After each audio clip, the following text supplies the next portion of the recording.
Hi friends, welcome back to my channel. ఈరోజు నేను టమాటా పులావ్ ఎలా చేయాలో చూద్దాం. ముందుగా టమాటా పులావ్కి కావాల్సిన పదార్థాలు: tomatoes, ginger garlic paste, onions, పచ్చిమిర్చి, గరం మసాలాస్, కొత్తిమీర, కరివేపాకు. ముందుగా ఒక కుక్కర్ తీసుకొని దాంట్లో కొంచెం నెయ్యి, కొంచెం నూనె వేసి బాగా హీట్ చేయాలి.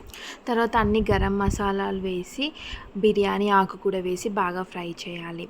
కొంచెం అయ్యాక ఆనియన్స్, పచ్చిమిర్చి, కొత్తిమీర, కరివేపాకు కూడా వేసి బాగా ఫ్రై చేయాలి.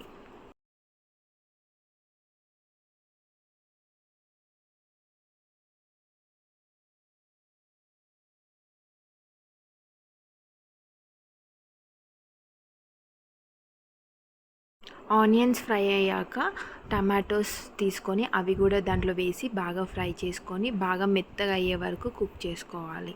టమాటోస్ నుంచి ఫ్లేవర్ అంతా మన రైస్కి పట్టుకోవాలి కాబట్టి కొంచెం ఎక్కువసేపు కుక్ చేయాలి. టమాటోస్ ఆల్రెడీ ఫ్రై అయిపోయాయి కదా, దాంట్లో కొంచెం జింజర్ గార్లిక్ వేసేసి బాగా కలుపుకోవాలి. తర్వాత మెయిన్ ఇంగ్రీడియంట్ ఉప్పు, కారం, పసుపు, గరం మసాలా వేసి బాగా వేయించుకోవాలి.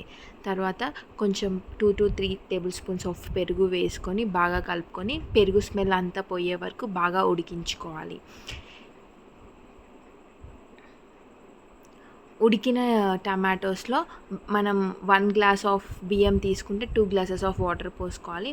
ముందుగా బియ్యం వేసుకొని ఫ్రై చేసుకుంటే టేస్ట్ బాగా వస్తుంది, ఫ్లేవర్ అంతా పట్టేసుకుంటే. సో నేను ముందు బియ్యం వేసాను, తర్వాత వాటర్ పోసాను.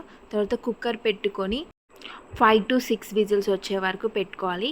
తర్వాత మన టమాటో పులావ్ రెడీ. వేడివేడిగా కొంచెం పక్కకి కర్డ్, క్యారెట్స్ పెట్టుకొని తింటే టమాటో పులావ్ సూపర్. మీరు కూడా ట్రై చేసి చూడండి.